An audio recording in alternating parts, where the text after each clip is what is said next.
Come into the room. Welcome. Come into the room. We'll do it live. Welcome. Good morning. I'm going to try not to shout and get loud because my husband is still sleeping, and I don't want to wake him up, but we'll see what happens. It is what it is. Okay. Good morning. Welcome. I'm just doing this early live, waiting for my husband to wake up, and then we're going to go for a run. And then we're going to go for a date night in the city. And if you want to see that vlog, go ahead and follow me on Patreon. Okay, welcome. I am DanieSteel. This is DanieSteel, home of the purple print. And, my channel has always been for anyone that wants to break generational curses and trauma and to heal and to move forward, right? And progress and stop these circular conversations. We've been having these circular conversations for a very long time. Okay. I mean, I know y'all love it. It is what it is. I'll be like, I'm trying to have actual, real productive conversations that aren't based on toxic cultural norms, right? And people be like, you ain't real. I'm like, why? Because I'm not sitting here. I don't know. Because it don't matter how you sound and what you talk like. There's just such a misogynoir in these social media spaces. It just is. And, the misogynoir increases when you actually push back against the BS, right? When you start to do that, that's when they really don't like you, right? And, I'm not like a lot of women in interracial relationships who probably see comments when they're doing their little fun videos in the suburbs and stuff. And then they just like keep it moving, block the person. I've always been a person that's like, what you say? Huh? Eh? Okay. I've always been an kind of person, right? So I'm not afraid to go there. All right. I'm not afraid to go there and, have the conversations. Whereas I feel like a lot of women, they're not as willing to have those types of direct conversations. Right. So that's one of the reasons why I do topics like this. We not all your baby mamas. Okay. One thing I can't stand, I can't stand it. One thing I can't stand is when I'm saying something on social media, all right, in any space, and I'm just giving my perspective as a Black woman, right, with my life experiences and whatnot. And then whoever I'm talking to will always respond, that's why you not married, or, well, you got to be a high value woman that white men want and not be a baby mama, right? I'm like, huh? What kind of response is that? That's what you find a high value woman to be? The kind that white men want? I mean, these are things that people have said to me, right? Y'all, but y'all want high value men, but y'all baby mamas. Huh? Who is y'all? Who is y'all? So, I mean, this would be a real quick video. We not all your baby mamas. Period. It just is what it is. And it's so bizarre that that's where you start. Good morning. Hallelujah. Everybody in the chat, please thumbs up the video if you want more content like this. That's why I'm coming to give it to you, because people have been saying, okay, yeah, we want more. So I'm going to give you more, but you got to thumbs up the video and you got to subscribe. All right. Go ahead and do that. Don't be sitting there all triggered, right? Don't be sitting there all hurting your feelings. She not saying what I want to hear. It doesn't matter. Bruh, it don't matter. I don't have to say what you want to hear, right? I don't have to speak in a tone that you want to speak. And I understand. Please understand. Look, at this point, statistically, most of the people on my channel are women. Okay, so in my idea, I'm talking to women. I understand when you talk to men, you got to talk to me nice. I understand that. Men are if I'm having a conversation with a man, you got to take that off of your voice, right? And I'm happy to talk to a man like this and submit to every man, right? As long as I know that that particular man is going to be protecting and providing, right? Because that's a lot to ask for. That's a lot to ask for, okay? Because I like to be loud, all right? I like to have fun. But if you're a man that I've just met, it's very nice to meet you. I see your sleeves are rolled up. You must have had a long, hard day at work. Welcome, right?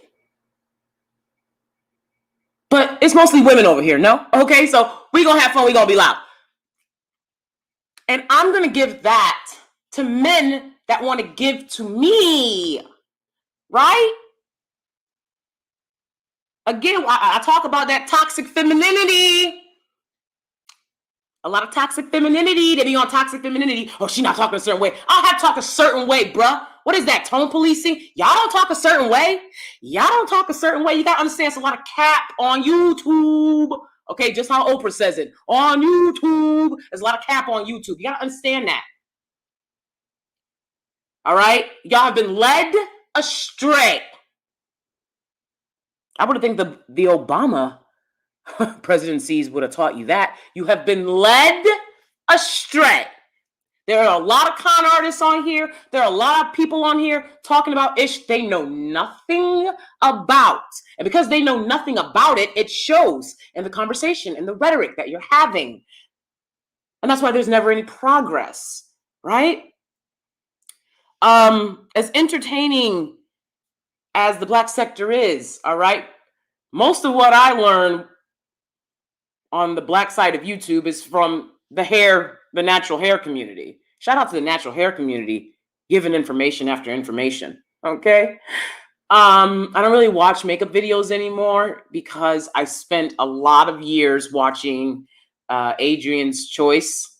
I don't think she's on YouTube anymore, but she was a biracial woman. And at the time, Jackie Aina wasn't even on YouTube at that time. She had just started coming on, and she wasn't doing makeup all the time because she was in the military.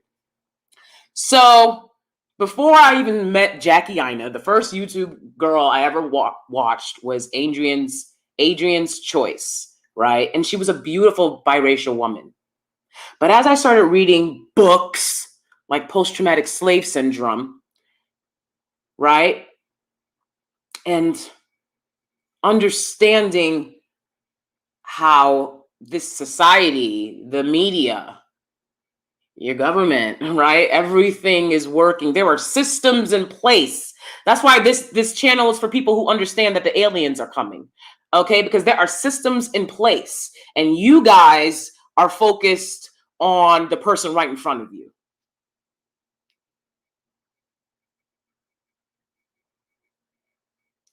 So, because there's so many con artists on here, look, that's who's going to thrive. It's not, does that make sense? Okay. I'm an empath. Most of the people on here are narcissists. Okay. Narcissists make it. Okay. Narcissists can tolerate the barrage of negativity that comes your way in this anti-Black, self-hate filled space for a lot of people. They come here. I can feel their negative, dark energies, right? I feel a negative, dark energy in this space right now. Please remove yourself, negative, dark energy. Be gone! Immediately. Satan, be gone. I told Satan, get thee behind. Victory today is mine. Joy is mine. All right. And they would do it. They would have, I'm like, how many words are you going to have for this song? Cut it.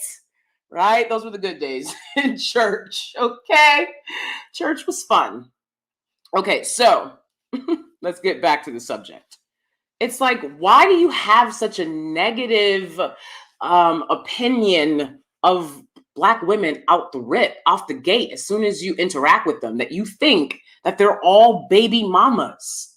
right? And of course, again, a lot of the ones that aren't, you know, they're just gonna see stuff like that and move on.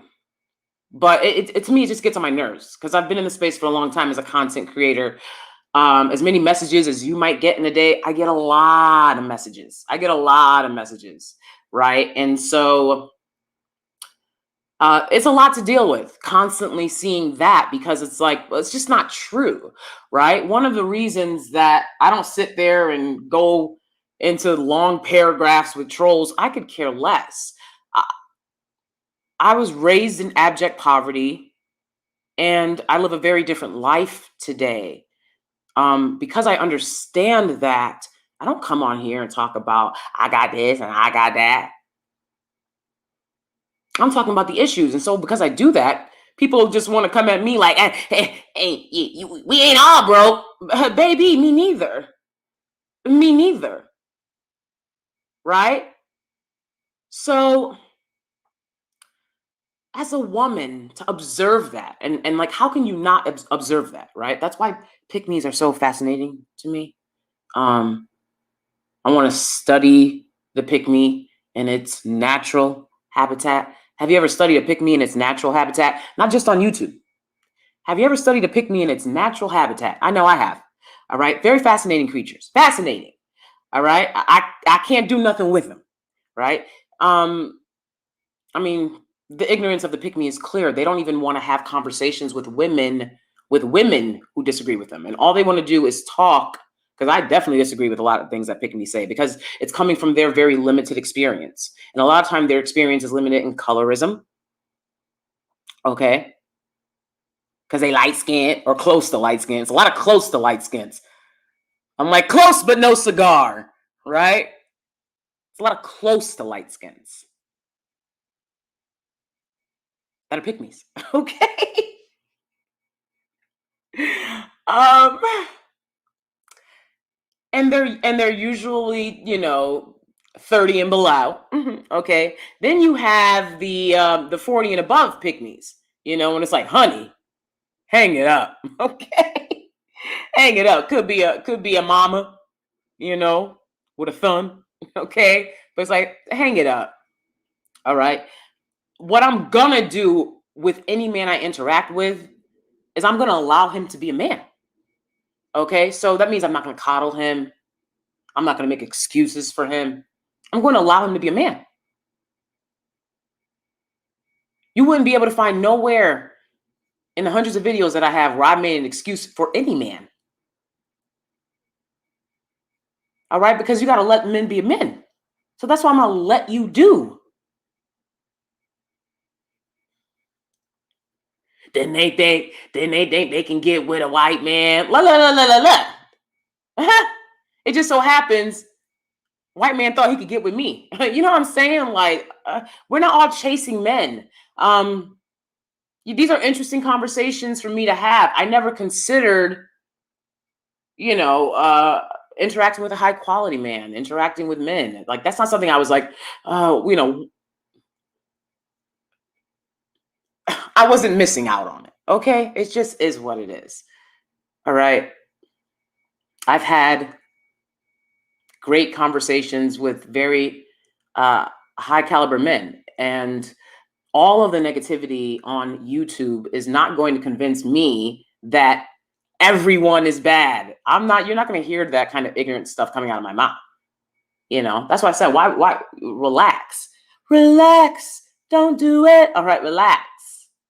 Um, just because I'm unapologetic in what I'm saying doesn't mean I'm saying the same thing that, a lot of these lower vibrational conversations are about. And that's no shade. Everybody, you got to vibrate at your own speed. I think it's important for people to go into spaces and get what they want out of the space. In this space, you're going to get a real conversation.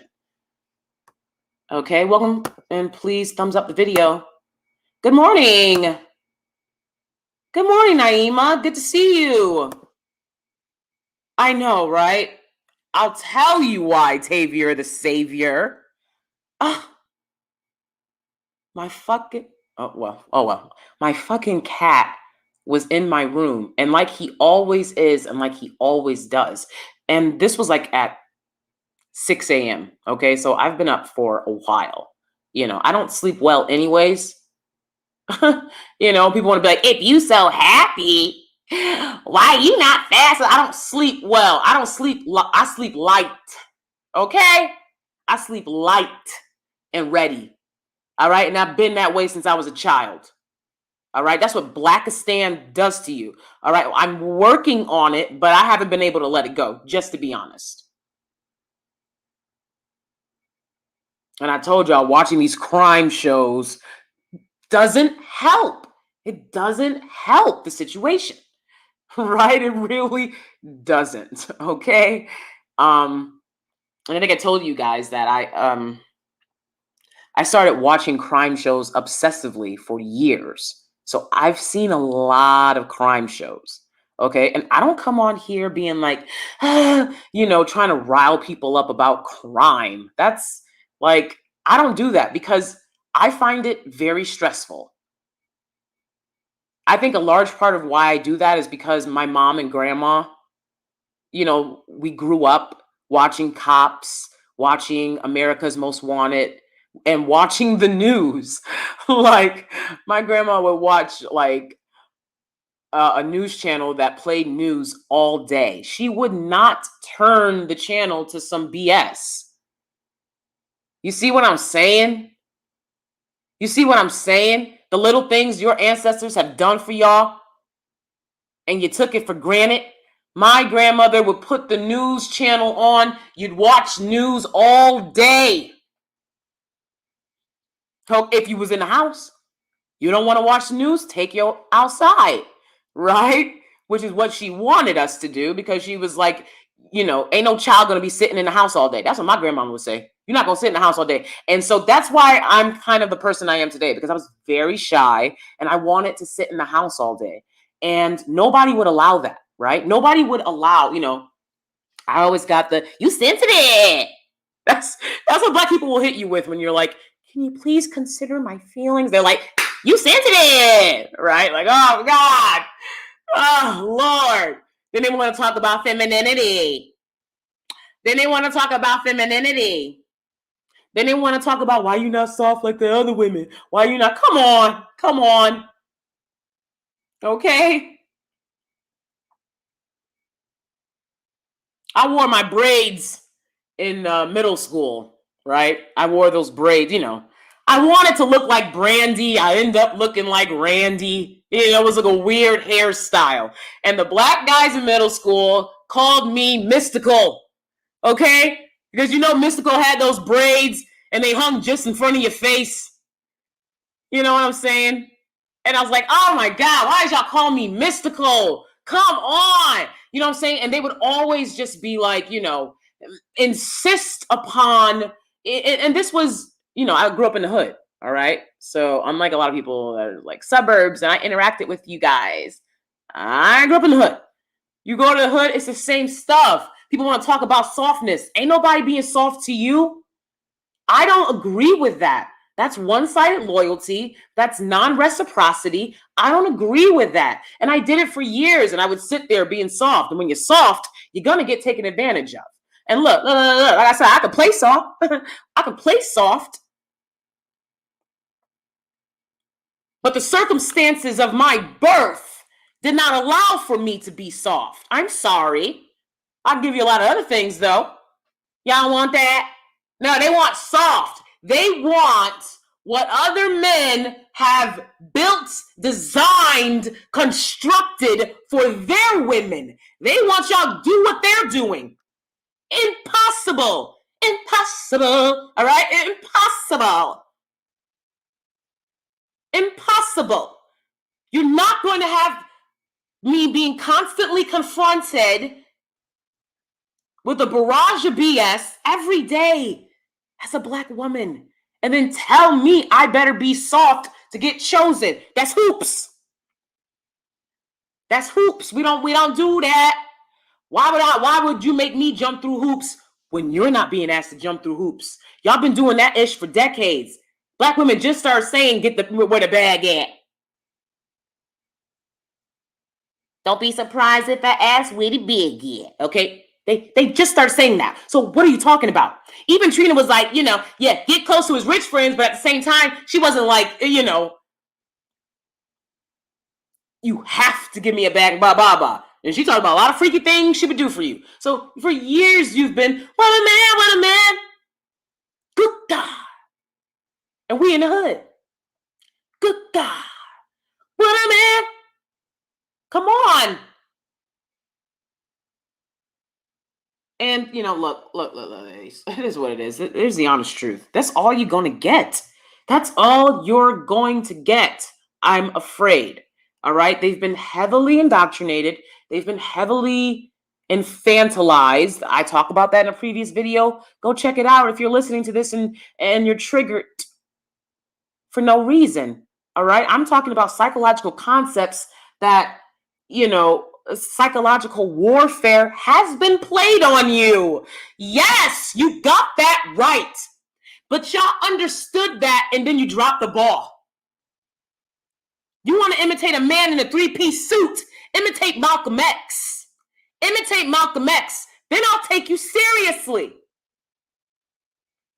But we got to all be Assata Shakur. It's not adding up.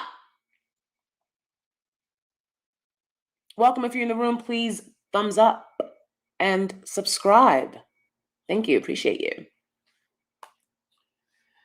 So yeah, like I said, it's there's psychological issues. They mad because I'm shouting it, right? Who probably more mad that I'm shouting it? My husband was trying to get some sleep. Okay, I'm downstairs doing what I can, but when I get hyped, I just remembered. I'm like, oh shit, I'm trying to be quiet for him, right? I hate when he wakes up early because he really needs to catch up on his sleep. I know a lot more about a high value man than most people that will talk about it on this channel. It just is what it is. And one of the things that I know about that, and I talk about in my other videos about, let your man be great type videos that I have, right? And like one of the hard things that I had to learn and I'm still dealing with, I'm not desperate for attention, right? But my husband works all the time. Okay. And he's very affectionate. Like when we interact, he's extremely affectionate. But it's been hard with him being home during the pandemic, right? Because he's here all the time now. But the point is, typically, I have to deal with someone that, is gone 12 plus hours a day. You never see them. Like I said, it's been a different situation now with this panini going on. So I've seen him for quite a bit, and he's going to be returning to work, and I'm going to pray that he's safe and sound because he works in the city, Manhattan. Okay. And he works hard. He works on the weekends. Y'all ain't ready for that. Y'all ain't ready for that. A lot of y'all ain't ready for that. You know what I'm saying? Like a man that makes money is just rarely going to be around. One of the reasons Jay-Z and Beyonce started going on tour is because when they were going on tour by themselves, they had such different tour dates. She would be in Peru. He would be in Detroit.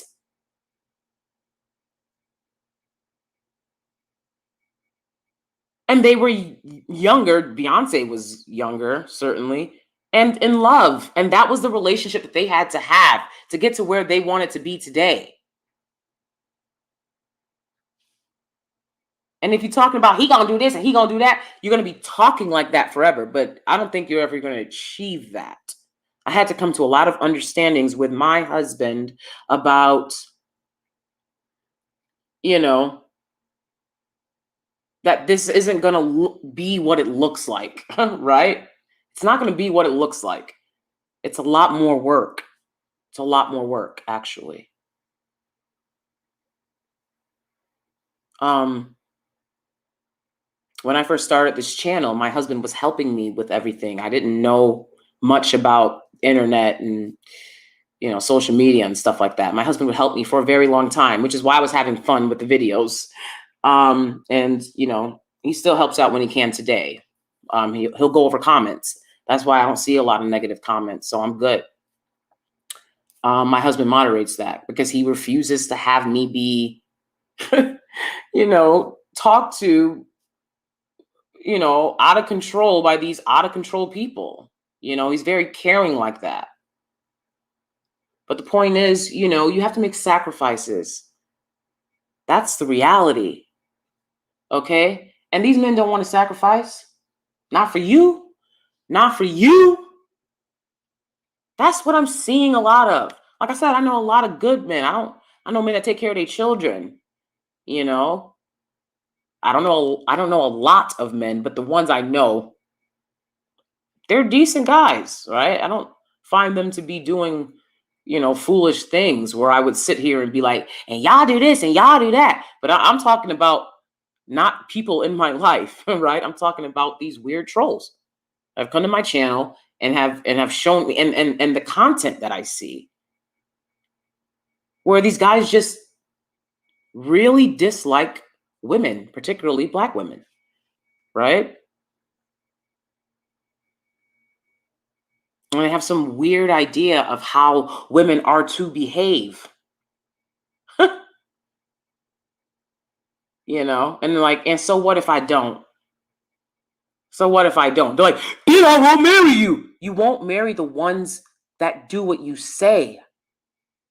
What are you talking about? What are you guys talking about?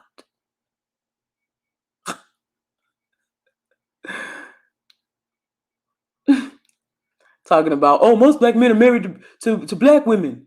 Yeah, and those guys are like 45 and up at this point. All right, that's changing. And that's totally fine, but like, why won't you guys be honest about it? That's what I find bizarre. Like, why won't you be honest about it? Because it's still the Black love agenda, right? Which I've always found so funny, how the Black love agenda is usually clearly colorist. They'll clearly always have a lighter skinned woman, and they tend to like to have a biracial woman, right? Even though the reality is, Doja Cat showed them, most biracials end up with white men. So all of that, it's so weird how it's pushed, right? Because most biracial people end up marrying white people. So they're going out of their way to like get the ones they can that don't statistically do that, right? I have a video up on my channel right now about Johnny Cash's first wife, Vivian Cash. And you wouldn't believe how many Dusties will come to that video. The video is about her life and her marriage to Johnny Cash, right? And how, because she had African ancestry, okay? African ancestry, which we all have. She had it probably 4 generations back, all right? Her family on the American census registered as white, right? They were a mostly Italian family and Catholic, okay? But her features, I mean, come on. Go ahead and check that video out. Her features, she's out of this world. She's probably one of the most beautiful women you'd ever seen. And it was because of that African ancestry. Let's keep it a buck, right? Because what did the American media say? They said she looks Black. And Johnny Cash, who loved this woman, had 3, 4 daughters with her. I think it's 3. Okay, maybe 4. This beautiful woman, you wouldn't want a woman like this to get away. He ends up, getting into drugs and marrying June Carter, okay? A white woman, a clearly white woman, okay? Because the American media said Vivian Cash looks Black. She looks Black. And this was decades ago, right? And it's an example of how the one-drop rule destroys lives, because no one else in her family had that problem, right? But because her genes, they was popping out, and respect to her and her family. You have to respect her and her family. Her daughters are white. So you can't say, but black Dusties will come, Dusties will come to the channel, right? Black men, okay? And they'll say, dusty black men, all right? I'm not saying all black men. God, you guys are sensitive. You gotta pet them. They sensitive. They'll come to the channel and be like, she black. You can't see that. I'm like, I don't see it at all. Her skin is pale. Like, she probably tans very well. I know a lot of Italian women that tan very well. Okay? She has beautiful, fuller features than most white women have.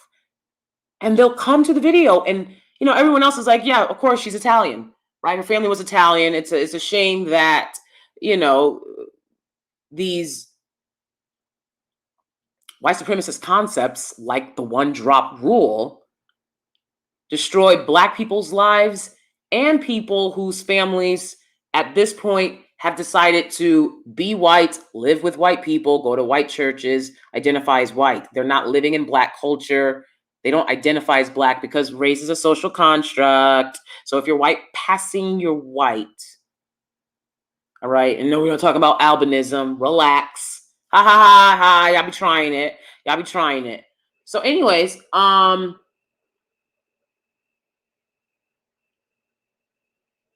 so that's basically the case, right? And that happens a lot with people. You can see a lot of celebrities genetically. Halsey, Eartha Kitt's daughter, these people are white. They might have had a parent, that was biracial, and or light-skinned Black, but most people will look at you and think that you're white. You're not going to have a Black experience when you're white passing. Black experience does not equal white passing. Anyways, I digress. It's like they're so insistent that she's Black because they want sexual access to women like that. So they can go up to women like that. This is a woman with a white family. Everyone else look white. Her daughters are white. They're white women. Black women don't give birth to white women. So that's why she wasn't white. Her hair wasn't kinky. It just wasn't. She just had fuller features. She was beautiful. It was clearly because of the ancestors. Yes, but you got to thank them and move along. When you get 4 generations out of it, and her ancestor that they found was a biracial person already. Understand this, guys. Understand this. All right, just move along. And I'm trying to make people be, let people be who they are and what they want to be. Period. Unless they hurting you, if they're not hurting you, leave people alone. I think it's so bizarre that they're trying to insist that she's Black when she's 4 generations outside of a biracial enslaved ancestor. But they want sexual access to all women. I'm just being honest. Look, I'm sorry. It's sad. I can't wait till the day majority of Black women divest from Black men. I'm 19 years old, and a lot of the Black girls around my age, thankfully, have already begun understanding Black male pathology. Beautiful Eva, welcome. It's good to see you. I've never felt like I had to divest from Black men. That's the funny thing. I had to divest from Blackistan. I had to divest from toxic cultural norms. But when I see Black men, I interact with them. I've had a generally decent time. It's funny, even in Times Square, if I walk through, when me and my husband were younger, we've been in the city for over 10 years. When we were younger and dating, we had a guy he came up to us, a Black guy. He was like, why are you with him? And I was like, oh my God, I had never even understood that was a thing, because I went to private, Catholic school, and I went to PWIs my whole life. And you have white teachers. Most of the people there are white. That's where you spend the majority of your time, and everyone else is dating. And here I am sitting back being like, no, because I'm waiting for a good guy, waiting for a guy I like, waiting for him to be Black. I was waiting in undergrad, and that just never happened. And I was like, oh wow, they're really serious about this whole colorism and jumping through hoops thing. Okay, well, bet, because I know a lot of them ask me to lay up with them. See, they always want to lay you down, but they never want to lift you up. Okay, I know a lot of them asked me to Netflix and chill before there was Netflix. How dare you, sir? How dare you, sir? And I said, no, I know. I curve these boys. It just is what it is. Netflix and chill without Netflix? Talking about some, let's watch a movie. How? On your computer? Come on now. Come on now. The setup, it wasn't it. And I just decided, you know what? I'll wait till I get my undergraduate degree before I even think about dating at this point, because, you know, I didn't like how like guys would be like, date me, date me, date me, date me, date me, date me. I'm gonna do a video later of a guy who did something similar like that to a woman in Texas. Okay, that kind of stuff. I'm like, why are you? You can say it a billion times. You're not gonna make me do something I don't want to do, right? So like, what is that? So I don't like that approach. You know, I like the pacey approach. The pacey approach. All right. Why can't we be friends? I gotta know who you are. I gotta know who you are. I've known my husband since I was 19 years old. Okay. Now I didn't know him well, but I've known of him. He's not some guy that came out of nowhere. I don't know. I don't know who you are, up and down, through and through. That's just me. And I've always known that. And I was in grad school. Me and my husband hadn't seen each other in probably 3 years at that point. I had graduated. He's older than me. So he graduated from undergrad 2 years before I did. And I was in grad school and he was going to another grad school. That's how smart this man is. Multiple graduate degrees, multiple money. I'm trying to help y'all out. You know, I've had my husband I've had Black people reach out to me saying like they need help with programming, stuff like that. And I've asked my husband to speak with them for business, which he also has a graduate degree in. People will ask me, can your husband give me advice about this? That's a lot of our time because my husband takes that stuff seriously, that we give for free. Just trying to help people out. Don't play with me. Don't play with me. That's why I come on here and advocate for education, because I know you can do it. It's hard work, but that's how most people make money. And somebody who doesn't have an education, who didn't bother to complete what they started and get their degree, can sit online and tell you an education doesn't matter because it doesn't equal the money, blah, blah. It will eventually equal into money. Okay. It might not the first 10 years out. Baby, life is hard. I keep telling y'all that. Welcome to DanieSteel, home of the purple print. Please thumbs up the video and subscribe. I keep telling y'all that. No one else is going to tell y'all that. That's why this is the best kept secret on YouTube. No one else is going to tell y'all that. Yeah, life is hard. I couldn't believe how hard it was. Are you kidding me? I couldn't believe how hard it, and I'll say it was. Because when you start to understand how hard life is, then you can move differently. And instead of being a perpetual victim, you can take your destiny into your own hands and understand this ain't a game out here. So no, I'm not going to talk soft and sweet so you can come and run all over me and be like, well, I'm just trying to talk. Maybe if I talk like this with a light voice, you're not going to run all over me. No, you're not. No, you're not. Sorry, you couldn't have it. Okay?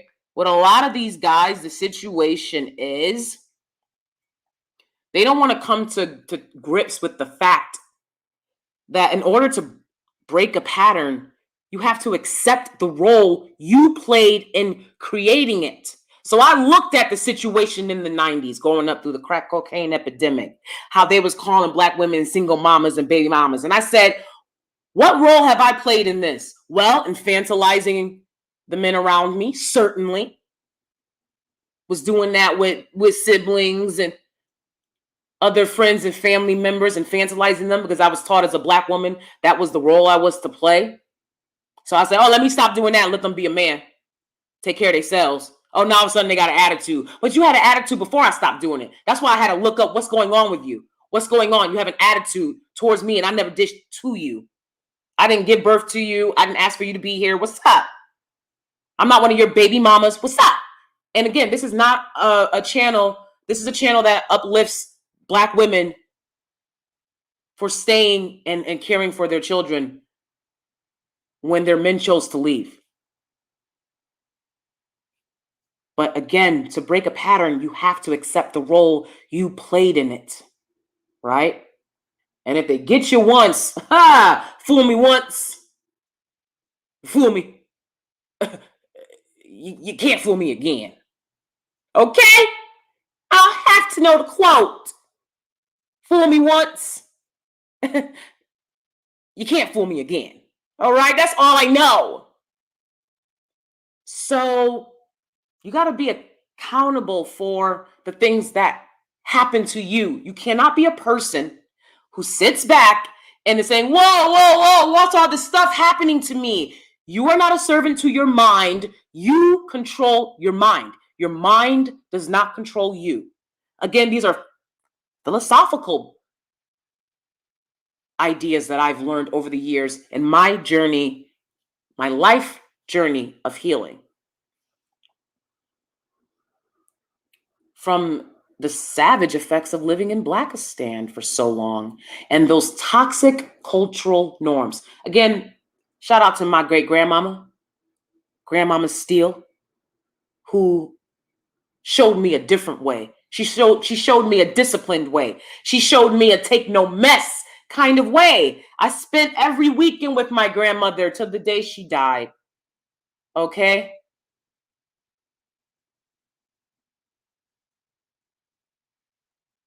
So I'm different. Yeah, I'm different. I'm different. I'm going to do things differently. I'm not one of these young girls y'all can run all over. That's not happening here. I demand the same respect that you're going to give anyone else. Absolutely. I don't know what y'all think this is. You give it to the Godfather, you can give it to the Queen. Okay? Period. All right. But again, it's this culture of just not liking you.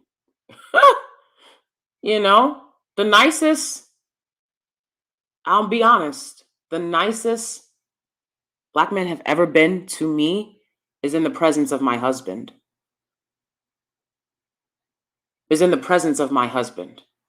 And I think that that says everything you need to know. I think it speaks volumes. I mean, don't get me wrong. I've lived in New York City for over 10 years. New York City area, okay? Tri-state area. I've had a few encounters where I was just walking in Harlem or, you know, Brooklyn or Yonkers or something, and a Black man would just say, "Good morning, sister." And it blew me away. Ha! It blew me away. That's what I hope for you guys. That's what I hope. We always talk about the problems of the community, but can we talk about the hope of the community? I wish you great joy. I wish you healing. This entire community, my God, my God. One of my foster mothers was a pastor. So don't play with me. Don't play with me. It's a deeper connection for me. You know, I'll get you in line because I'm not doing these non-reciprocal relationships anymore. So people don't come at me soft and nice. So it's going to be what it's going to be. I demand respect. And if you can't start there, we're done. Because I give respect. You don't have to like the tone of my voice. My man liked the tone of my voice. Okay? That's a way to try to control women and try to control this narrative that, you see, this is why we don't like you, because you're masculine. You're loud, right?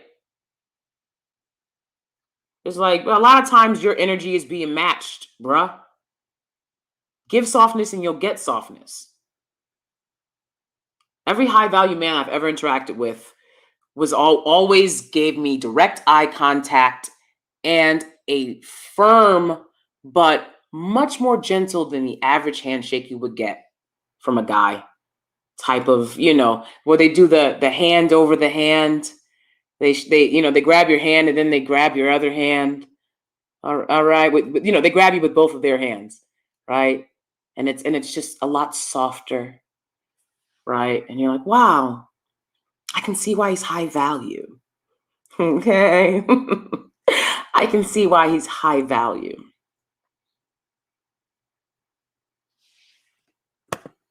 Welcome. If you're in the room, please thumbs up the video. Appreciate you. Hey, Tavia, Savior. Pathology for real. For real. Yeah, Danie, I love you, but I feel attacked because I'm a black man. Not all black men like that. I'm reading these comments. I love you. I'll talk to you another. Oh, I'm sorry, Tavia the Savior. I'm sorry. We talk about this stuff a lot, but it's never to good guys like you. And I mean that. I mean that sincerely. You're a good guy, Tavia the Savior. So you're probably gone now, but take care of yourself. I know. I totally understand. You don't have to.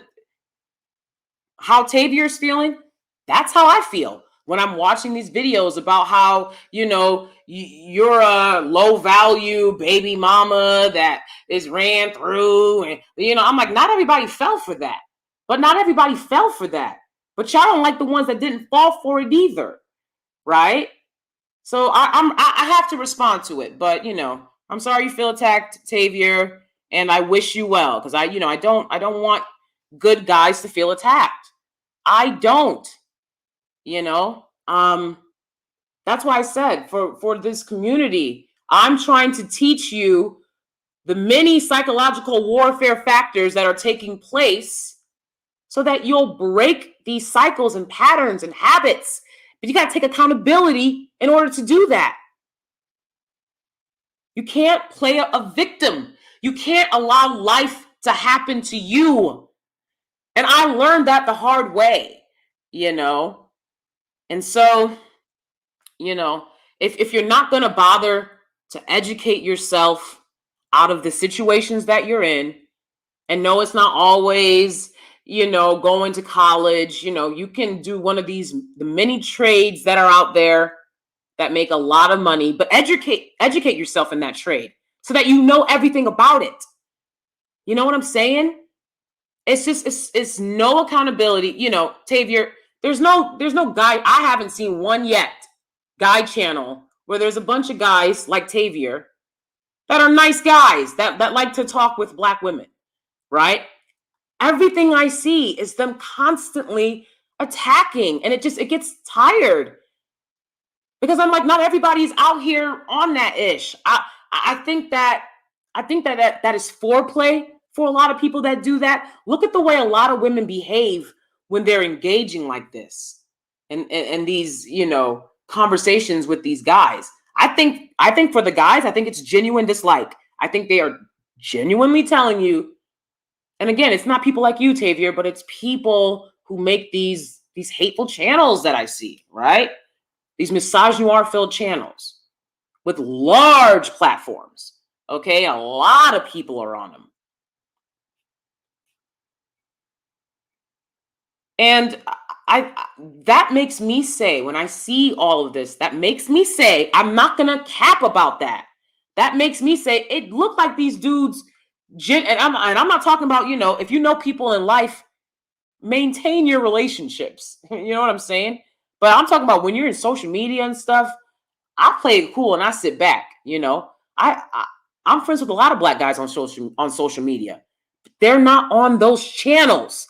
That's what I'm telling you. They're not on those channels. They don't quote Kevin Samuels. They're not on those channels. They don't quote Kevin Samuels. Better get with the Daniels. Oh, okay. All right. I got to work on my bars, guys. But that matters to me because the platforms are so large, right? That it just makes you think. Like, wow, I better just really keep to myself. I noticed that black people don't do the black people head nod no more. When I was young coming up, it was the black people head nod, right? You saw another black person, you gave them a head nod.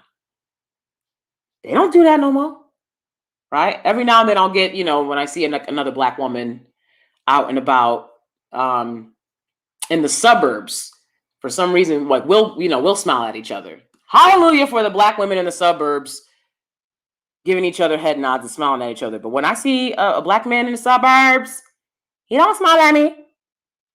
He really don't. Because the two that I know of that live in my gated community, they're both married to white women. And you're like, you married to a white man. Okay, I'm not a man. I don't compare myself to men. I let men be men. And men are supposed to build, not nest in other communities. So let's start there. I got stared down by 3 black men at Costco the other week. I was with my mixed daughter wearing my, right?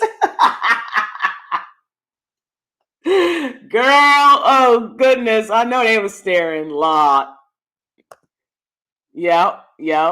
Oh goodness, that's hilarious. Oh goodness. You're right. Doja Cat will not date a black guy. Oh my goodness. Right? And they don't like that. They don't like that because I'm sorry, but Doja Cat looks the fuck good. Okay? That's my type. Doja Cat looks the good. Her glow up to me is she's bad. Okay? She is bad at this point. She's one of the only, they call them female rappers, right? They don't call them women rappers, okay? She's one of the only female rappers that like I fucks with at this point, because I need to hear something different from Meg. We've all been saying it, Meg. Okay. So yeah. But there's nothing they could do to stop her success. And I love that because they were going at her on some DSBW-ish. I'm like, damn, y'all going at her hard just because she like dates white guys. Her mom is white. She grew up with white people.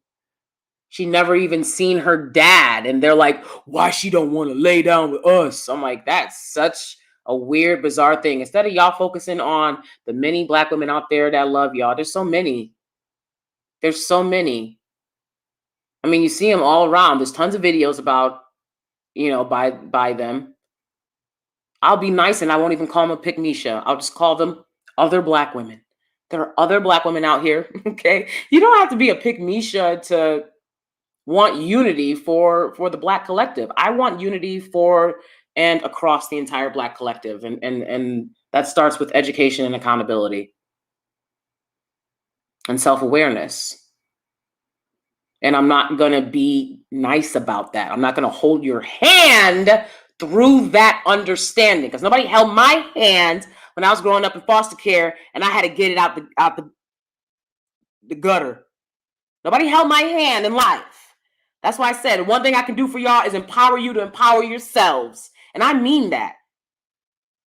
I hope instead of listening and getting an attitude, you comprehend some things. And if you don't comprehend some things, ask a question, ask away, but don't sit there and just be triggered. Like that's pointless. Oh, we had to awaken to this reality ourselves. Yep. Hey, Sun Goddess Ari. And let me, frick. Real quick, hold on.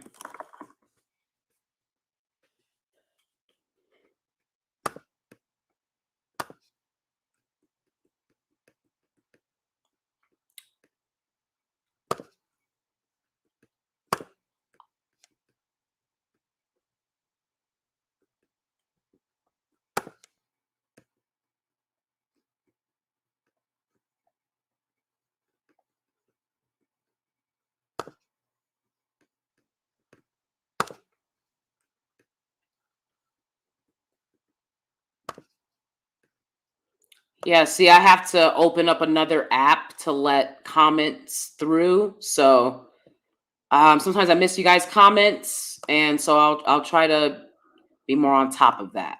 Okay, like I said, I'm not the Borg like a lot of other YouTubers that can just get on here and just be running ish. I like real life, but I really enjoy talking with you guys here as well. I would suggest going to grocery stores in mainly white areas. Oh my goodness. Oh God, it's hard. Coincidentally, most grocery stores are in white areas. When I know for me, when I was growing up in the hood, there was no grocery stores. Like the closest one you could get, you had to get on a bus, and go at least 20, 30 minutes away, So because like again, when I was growing up, most black people didn't have cars. So nowadays, black people be like, I got it all. I'm like, you can't have it all with the numbers. Okay. The numbers say we don't all have it all. So let's start having honest conversations about the state of this community. Okay. And maybe one day we'll be a community. But right now it's a community. Okay. Like go to grocery stores where very little. Do not go to Walmart, guys. I'm inclined to agree with that one. I'm not really for the Walmarts. All the Dusties go to Walmart. Jesus. Yeah, I don't be seeing them in Whole Foods. Why you trying to tell black women what to eat? I don't be seeing them in Whole Foods, but okay. Thank you, Sparrow. Oh my God. All right. I gotta stop laughing at. Just read your stuff in silence, Sun Goddess Ari. You are a trip. That speaks volumes. I love my mother and my grandmother. They did not teach me the game because they didn't know the game, proving themselves to others. They didn't know their worth. Hallelujah. The Joy Luck Club is one of the greatest, anthology type films. I mean, it's a very long movie, and it's about Asian American culture, kind of throughout the Asian diaspora. And one of the lines that one of the older Asian mothers tells her adult daughter whose husband is cheating on her. She tells her the story of like her mother who went through the same thing. And she says to her, you're just like my mother, never know your worth. That you'll stay with this man who is cheating on you for what? The big house? I live in a studio. That's what they don't get. That's what dudes don't get. They're like, I have this and that. Nobody cares. I want peace and quiet. They act like they're the only ones that want peace. So, be my peace. Give me a piece. A piece of land. All right? You give me a piece of land and I'll be your peace. You first. The man, the head, the lead, then establish it, bruh. You the head, you the lead, establish it.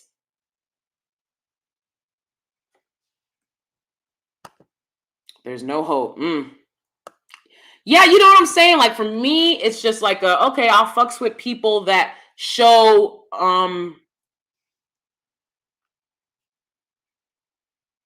show me what I show them. If I'm nice to you, you be nice to me. I respect you, you respect me.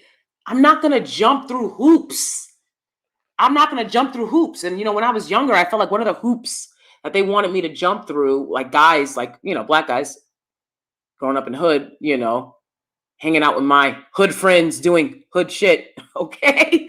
It just is what it is. I know you can't believe it, but I was. And one of the things I felt like would always happen was that there was this constant pressure to like engage sexually.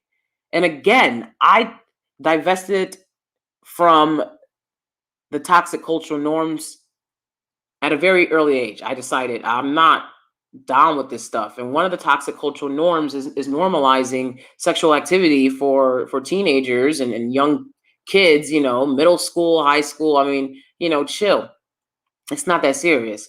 You're not going to get much out of it. When a woman's sexual peak is in her 30s, there's a reason why they don't want, they don't, all right, quiet as a cat, right? A woman in her 30s is going to, all right, he going to be running from you. Okay, I was like, don't run from it. Don't run from it. He gonna be running from you. Okay, and a lot of these guys, they don't want to step up. That's conversations that I've had with people. Their men don't want to step up, so they're constantly looking for younger women that'll put up. right? Because they don't want to deal with the fact women mature early. They'll use that to be a predator, right? Women mature early. Say all happy and giddy. Women mature early, right? Like, oh, why are you so happy and giddy? Like, you sound insane. Okay, women mature early, so respect that and respect a woman that, as she's getting older, has matured earlier than you. Wouldn't it make sense then that she knows more than you? Wouldn't that make sense? And that's what I've observed being around people. Look, I don't know. I'm not around many people. I'm around a lot of people smarter than me, but more mature, not in the streets. Okay. Not in the streets. All right. Maybe in other places. They don't want to admit that, maybe you should listen to the women. Perhaps it is you who should be listening to the women that matured so early that you ran over and grabbed them young as you could get them because they mature faster, right?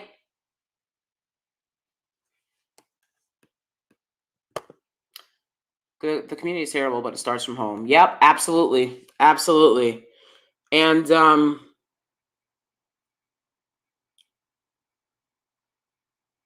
as someone that has taught theater to grade school students for over a decade, one of the things that I've noticed is parents that are more involved, the kids are smarter. And that's not true across the board, right? Because there were also incredibly talented kids, but they weren't able to focus, right? The way that the kids whose single mothers or parents, right, who really invested in their education and in their child respecting their elders, little basic concepts.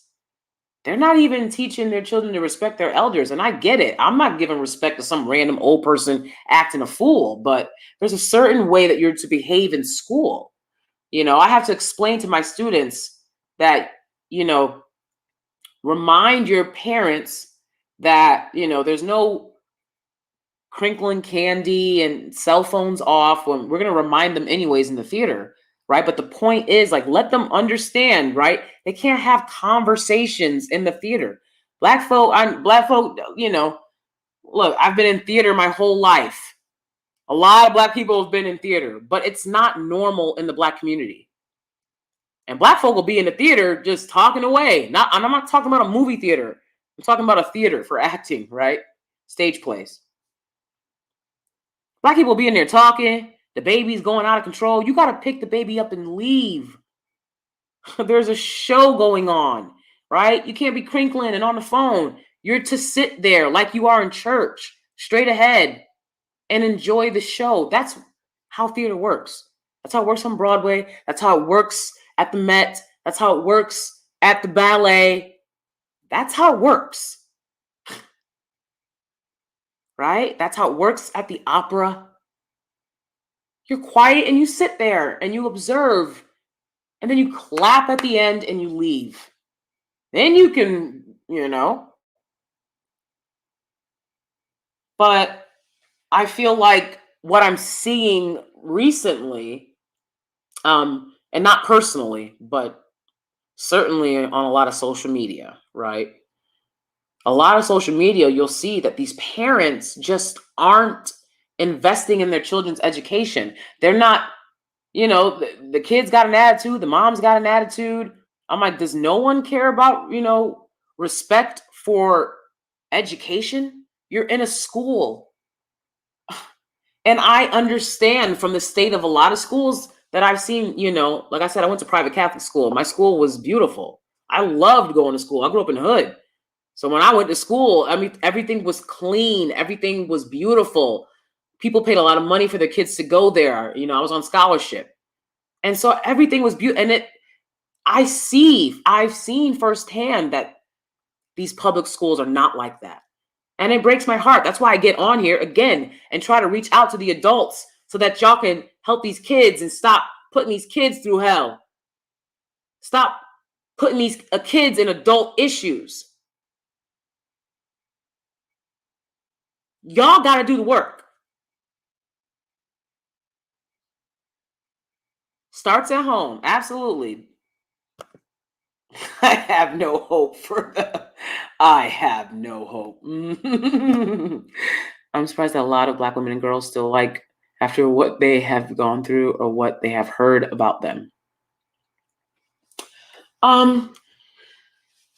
Yeah, what I don't understand, for me, what I don't understand is like, how can you be a pick me? I can understand just chilling and existing. I can understand if you even like, I like good quality men, I like attractive men. It doesn't matter who the guy is, and that's how I feel. To me, I'm like, it doesn't matter who you are. That's why, I like good guys, period. That's me. But I'm certainly not going to be a pick me for nobody, for no group of men, because there's no group of men. There is no group of men that have sought to make life a fraction easier for Black women. Okay? After everything you've done, after everything you do for them, right? Everyone's still okay with the status quo.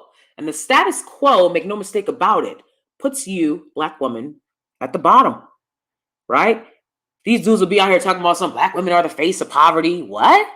If the men are the face of the race in every place. Nobody switches it to the woman because you guys have convinced yourselves, because you're in a failed patriarchy, that it's a matriarchy. That's not how it works. Okay, there are no jobs. There are no jobs available. Though I'm sure you're probably more likely to get a job with a Black woman business owner. Okay. Nobody, you're not living in a community where the women have taken over and they're running the businesses and they're telling people what to do. Every time y'all want a leader, you want it to be a man. So take accountability. Make these women's lives easier since you want softness. And they're like, why should we do anything for you? I'm like, okay, I don't care. I'm going to do for me. I'm going to do for me. But I would hope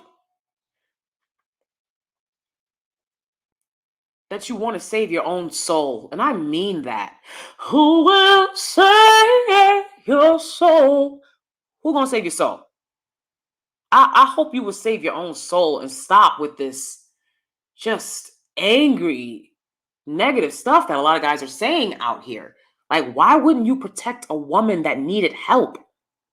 If you can help her, standing around with a camera, laughing. I've seen videos of white guys in New York City. There's a fight breaking out.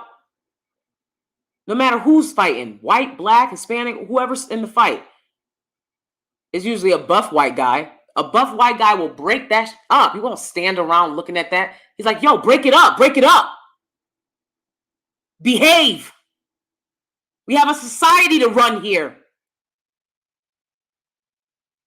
The problem is everybody wants instant gratification. I want what I want. I want to feel how I'm going to feel. Your feelings are visitors. They are not permanent.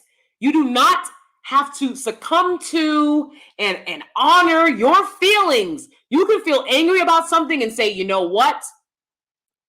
I'm moving on. Oh, I see stuff all the time. I say, I'm angry, right? And then I move along because it's not my circus, not my fight.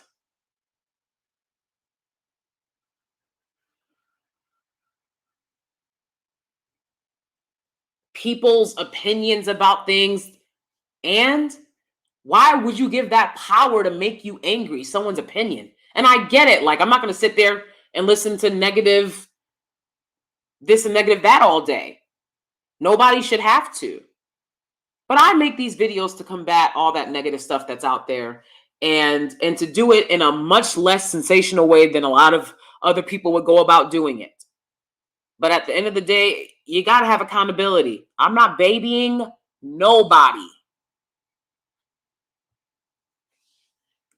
unless you're my actual baby. Okay.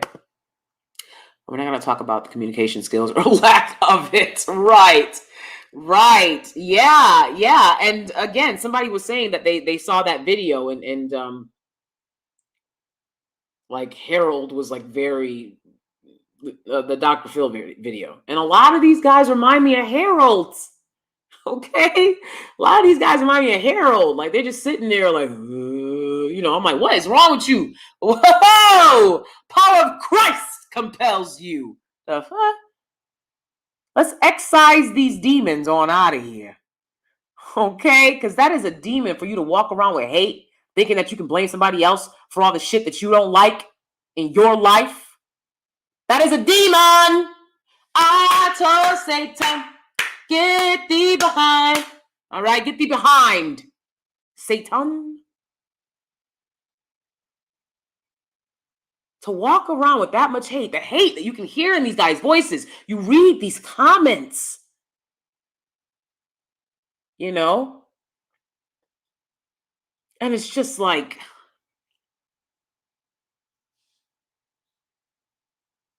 I mean, dude, you can just not say anything to me. You don't have to, like, I don't know you, right? You could just move along if you're that angry. You need to get a hold of your emotions. That's why you're not thriving in the workplace. Not me. I don't know you. I've never done anything to you. Gaga goo goo, okay? A man must have control of his emotions. He must. He simply must. For the power that he wants to wield in society. And you can say Black women are the face of poverty, but it's not true. Because the face of the race is the men. And a lot of these times these guys will project. They're talking about this Ellen Pompeo cussing Denzel Washington out story. Insane, right? She's like, this is my set, right?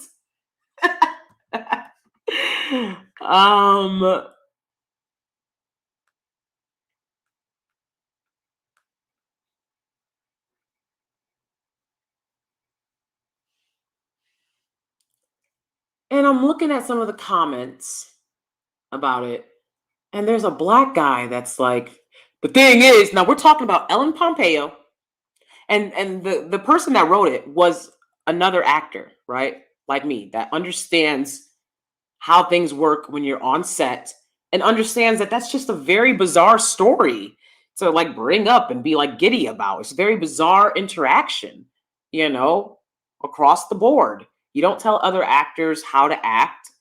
And I've had other actors try to do that stuff with me, and I'm like, don't try to direct me. Okay. The director is right there. Anyways, so this guy is talking about this from an acting perspective, the way I just talked about it with you now. Some Black guy gets on the post and he's like, the problem is Black women. I mean, I wish I retweeted it. Did I save it? Like, because I couldn't believe. This is what this guy said. Okay, he said, it's motivated by anger that so many successful Black men choose to settle down with white women. Jealousy makes women irrational. Playing the race card is an attempt to shame Black men into only dating their own kind. Monogamy isn't natural. You know what he said right under that? What's this post about? He didn't care what the post was about. He just wanted to come on and project and be angry that his mama told him not to date out because no one else is telling them that. Please go wherever the hell you want to go and do whatever the hell you want to do. Nobody wants to be around toxicity. Nobody wants to be around angry men saying stuff like this when it's not true. What are you talking about? It has nothing to do with what we're talking about. So, that to me, that's mental illness. I should have went to it. I'm trying to pick some of. Okay, well, good luck. I've told you guys before. The other side ain't easy. It ain't easy. Now, I'll be honest. It'll probably be easy for you, Sun Goddess Ari. I'm just being honest. Like the opinions you have, you'll probably fit in fine at a very PWI. That's probably somewhere where you should go. I'm just being very honest. But for me, I would have preferred. I would have liked to go to HBCU if I could have to experience that. I don't think that that's what I wanted to do. I couldn't anyways because I couldn't afford it. Because I was in foster care. I had to go to community college. Well, no, I'm sorry. I didn't go to community college. I went to state college. Okay, not community. There's a difference. Okay, big difference. All right. So I went to one of the best state colleges in the state, but when I went to college, there was no social media. They made Facebook my freshman year.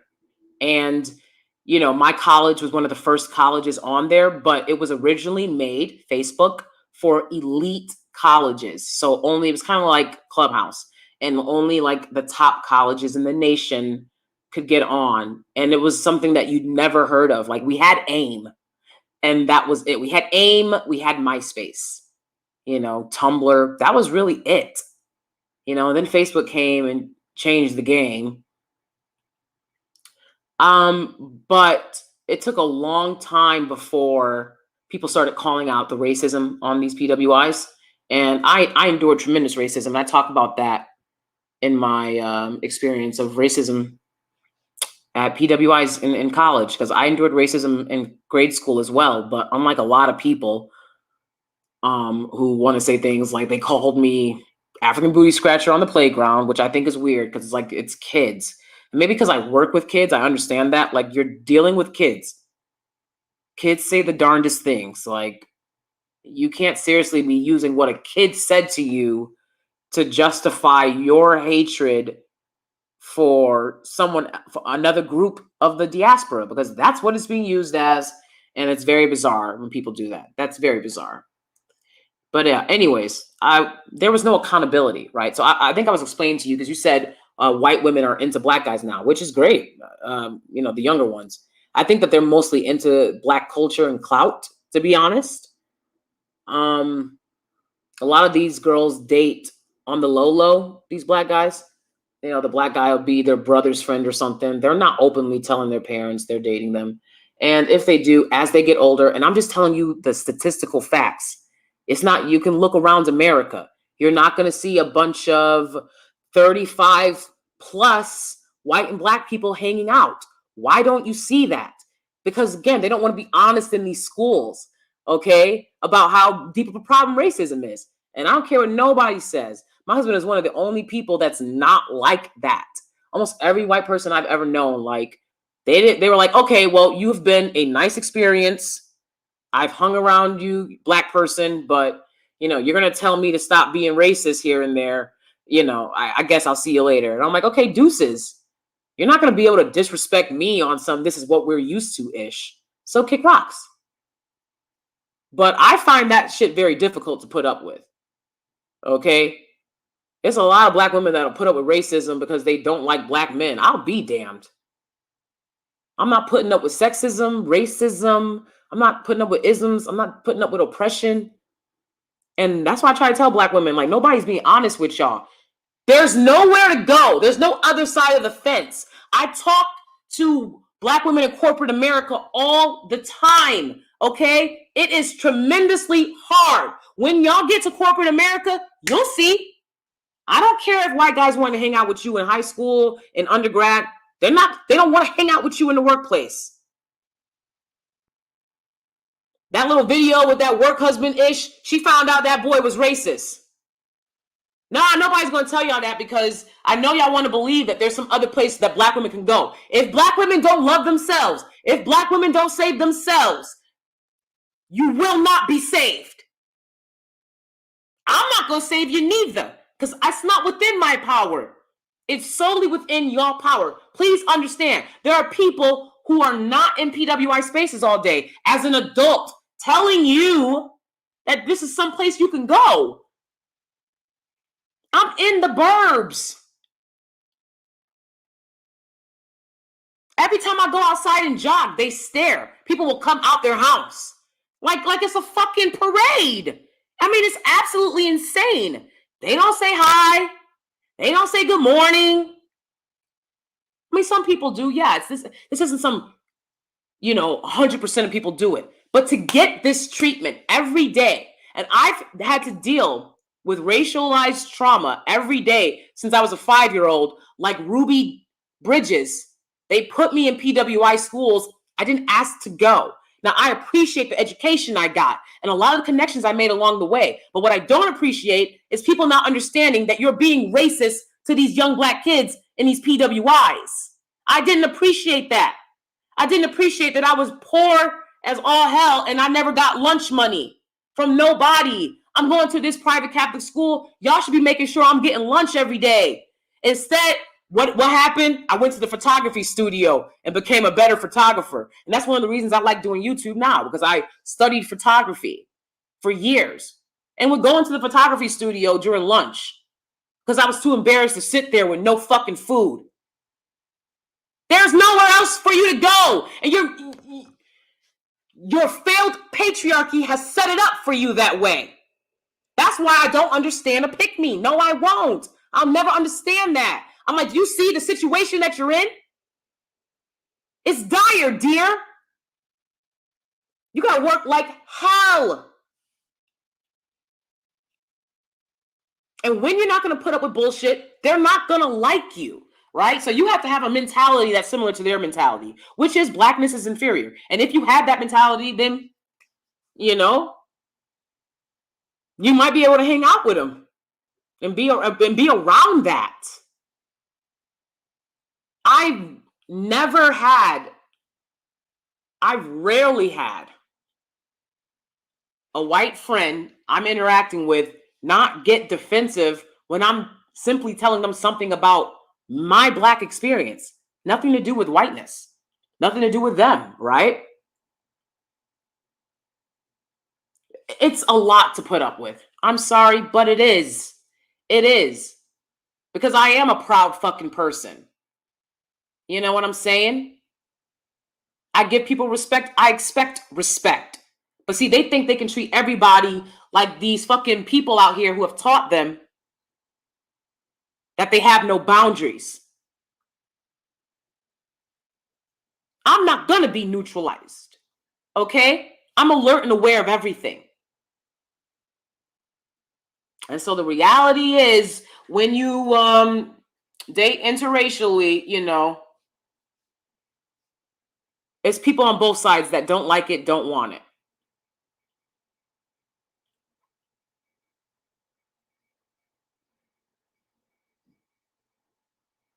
But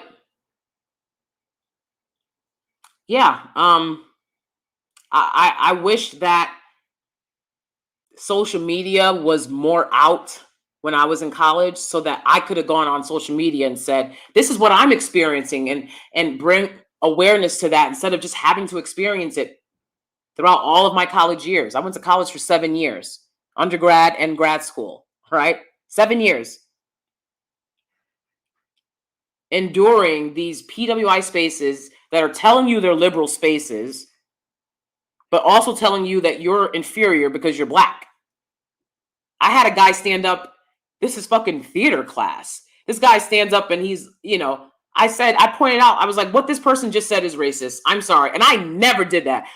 There was no social justice warriors. It was only chicks like me being like, okay, I'm sorry. I know that we just never say anything. We just put up with shit 24/7. But I'm going to point out that was extremely racist for him to say that. This guy said, nobody cares about this character like Black people. That's what he said about the character. He was like, well, this character is on the outskirts and nobody cares about him like Black people. That's what he fucking said. And this white guy stands up in the class after this POC guy said this and goes, I said that was racist. I'm sorry, but I know we're never supposed to say that anything is racist. I know it's 2010 and we're never supposed to say anything's racist, but that was racist. I'm just going to point it out that this kind of shit that is absolute bullshit. That was in grad school. And then the white guy stands up and goes, oh my God, Obama is president. These were liberals. Good luck. Good luck if you think that there's some place that you're going to go, black woman. Like I said, if you say and think and agree with everything, if you could sit in class and have somebody say nobody likes them, like black people. But see, YouTube has taught y'all that when you get to college, they're going to be like black men or black women. They're going to say black people. They're not going to say this part of the diaspora, that part. They're just going to be talking about black people. Okay? It's tough out there. I'm going to tell you because no one else will tell you. I'm going to tell you because no one else would tell you. Broke my fucking heart because I was like, oh, I thought we were post-racial. So it's okay to treat me like this. There wasn't no social media. There wasn't no accountability. There wasn't a bunch of people from other countries addressing this stuff and the power behind their countries saying, okay, America, you have to be held accountable for how you're treating POC. Black Americans don't have a country that's going to say you have to be accountable for how you treat Black Americans. And this country understands that. And these kids and these students understand that. Coincidentally, now all of a sudden, guys don't want to go to college. Yeah, because they wanted to go there the guys that don't want to go to college didn't want to go to college in the first place. They wanted to go to be predators with no accountability. Racial predators, sexual predators. They wanted to go to flaunt their little privileged asses. Now all of a sudden, it's like, well, guess what? Social media is around, so you might not get a job after behaving like that. All of a sudden now it's, oh my, I don't want to go to college. Don't go. But I'm telling you, black woman, take your ass to college. And guess what? When you get out and you're in the job field, that's a whole nother story. That's a whole nother story. That's a whole nother journey. Y'all ain't heard about all these black women struggling in corporate spaces? No, it's just like, oh, when you get to a corporate space, then you're in a corporate space and you got a bunch of white people, POCs, coonish black people that don't want your talented ass there. They do everything they can in competitive spaces. Now they'll let you, be a nursing aide all day. And I'm not saying it's not hard for nursing aides either. What I'm saying is, as a nanny, for example, nobody was competing with me as a nanny. You know what I'm saying? Nobody was like, you better watch it. Nobody was lying on me, right? Nobody was competing with me for that job. But when I started having jobs where they pay you very well, now all of a sudden it's lies, people lying on you, because you're not a soft-voiced black woman. So it's totally believable that you're aggressive when I've never been aggressive to nobody, nowhere. I've seen a lot of other women be aggressive, and that shit was okay. That shit gets exhausting, okay? That's why I try to encourage y'all to just love yourselves no matter what. Because the world is difficult. The constant misogynoir will not make it easier. It just won't. And it's constant misogynoir. You have psychological warfare. You have people coming from all sides trying to make sure that you're having a difficult life experience. Because if you're having a difficult life experience, their life experience is just a little bit better. Sick. And I don't know how you can cape for that, for situations like that. And look, if it was a bunch of guys on here and all you saw content regarding black women was uplifting, you would have a different response. The content about black women from most of the black men on here is negative stuff. And so that's why y'all have the response that y'all have from a lot of these women.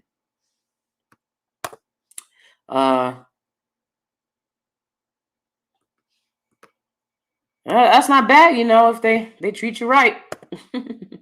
You will not see a lot of black people in Whole Foods and Fresh Market. I eat in a lot of local fine restaurants. The men that try to talk to me, they don't like the places I like. Interesting. Yeah. I don't know. I don't think we have Fresh Market around here, but definitely I don't see them in Whole Foods. I'm like, why y'all talking about eating healthy? I don't see y'all in Whole Foods. Wegmans too. Oh, you know what? I see a lot of black people in Wegmans. Black people love Wegmans. Which Wegmans you going to? Oh God, because I see just a lot of middle-aged people at Wegmans for the most part. By the way, I live for Whole Foods. I'm a Whole Foods hoe. Yeah, exactly. I tell my husband the same thing. I'm like, he's like, Whole Foods is really healthy because he want to eat junk food. I'm like, no, I like fresh ingredients, and Whole Foods does that better than almost any place. So he's like, it's far away because he want to go to Wegmans and get goodies and yum yums. I got blocked by a white girl from my school on Instagram because I asked her if she had any of their Instagram. Oh goodness. Exactly. They understand that this is a competition.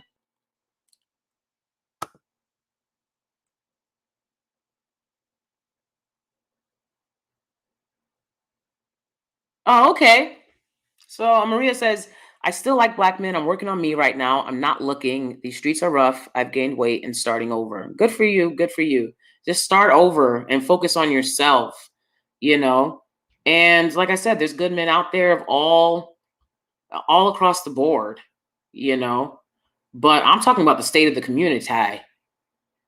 The state of the community is in shambles, and you're never going to get anywhere just constantly blaming women. That's something I've never seen men get anywhere doing. Okay. So I know that when men get together and talk about building, that's when stuff gets built. But if you get together and all you're talking about is hating women, well, that's why your life reflects that hatred. Truly, truly. It's not a good thing. Yeah. Mm-hmm. I have black men opening doors, being respectful, then talking to me, all the respectful stuff. I'm too scared to give my number at this time. I do see the BS. That's good, and there's nothing wrong with that. It's like, this isn't the time for me to be interacting and dating, right? I think it's good that you have that self-awareness, Maria. they're being fake nice. They a lot of guys, and like I said, I'm going to do a video tomorrow or Monday, right? Where I show you an example of that fake niceness that men do, which is it's scary. Yeah, it very much is. Like, just you want sincerity, but like they'll be nice to get into the panties, and then everything after that is like a bunch of garbage. Oh, I remember those days. There's no Trader Joe's in my new location. I miss it.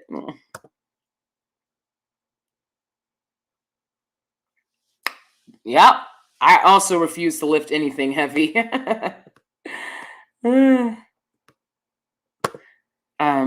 They know that more black women are starting to divest from them, so they want to be fake nice so they can keep us in Blackistan and have us be mules for them. That's a strategy, and that's what I'm talking about. Like, what are you strategizing for, guys? Because I see a lot of strategies. Nick Cannon could have built a school. He loved children so much. Instead, he went around and had multiple babies by multiple different women, multiple different households, where for days, this kid isn't going to physically see his father. He's already a guy that works a lot, is on the road naturally. Children live in different places. For days and weeks on end, he has children who will not physically see and interact with their father. And then when they do interact, what kind of quality time are you going to really have? Especially when they're saying that Nick Cannon might be taking over for Wendy Williams, because Wendy Williams has been sick, right? I keep thinking about that picture of the lymphedema in her feet that she showed, and I'm like, oh my goodness, like I feel like she needs to take a rest. Like, It just looks so bad. I'm like, why would you even post that? Oh my God. But just like, I hope she just takes care of herself, because I just feel like she works way too much, and doesn't take care of her health at all, right? And something else no one else is going to tell y'all: when you get these breast implants and the fake butts and whatnot, like that stuff is not good for your body. You can get breast implant illness, from having breast implants. K Michelle said what she went through, and I don't care like how much they change the procedure and what type of mega stars have it. You just got to consider that as you get older, that stuff is not good for your body. So, I mean, Wendy Williams visibly has breast implants, so I think she should probably take them out so that she can be as healthy as possible. I'm not being fake. My mean mug is no joke. I'm old and tired. I was married to an educated Dusty. I need to rest and recover. These dating streets are not for me. The over 40 sector is horrible. Oh my goodness, I can only imagine, Maria. I said an educated Dusty. Oh my goodness. Like, what is an educated Dusty? Because I assume these guys just have no education. They don't talk like they have critical thinking skills. And I'm not talking about every man. My God, I have to say that over and over again. I'm not talking about every man out there. I'm talking about the ones in these hate-filled spaces. They don't talk like they have critical thinking skills. Like, they really don't. Like, they talk like they're just heavily indoctrinated. They just say the same thing, like, like zombies, like like robots or something. It's very weird.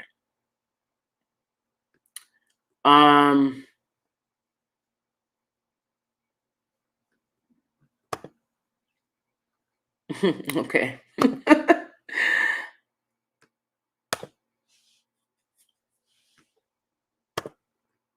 Yeah, you guys are talking to each other.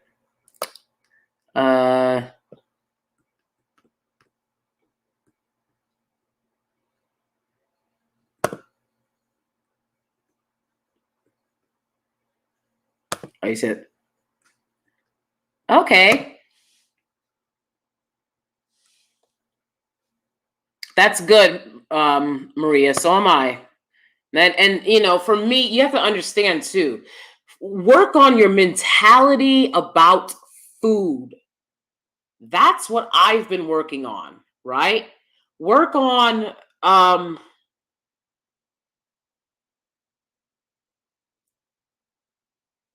you view food, the foods that you choose, right? When I started shifting my understanding of food as something to nourish me and not a celebration, right? You don't have to have a celebration every time you eat. And a lot of Black people, again, this goes back to the instant gratification, the need for instant gratification in the Black collective, and escapism.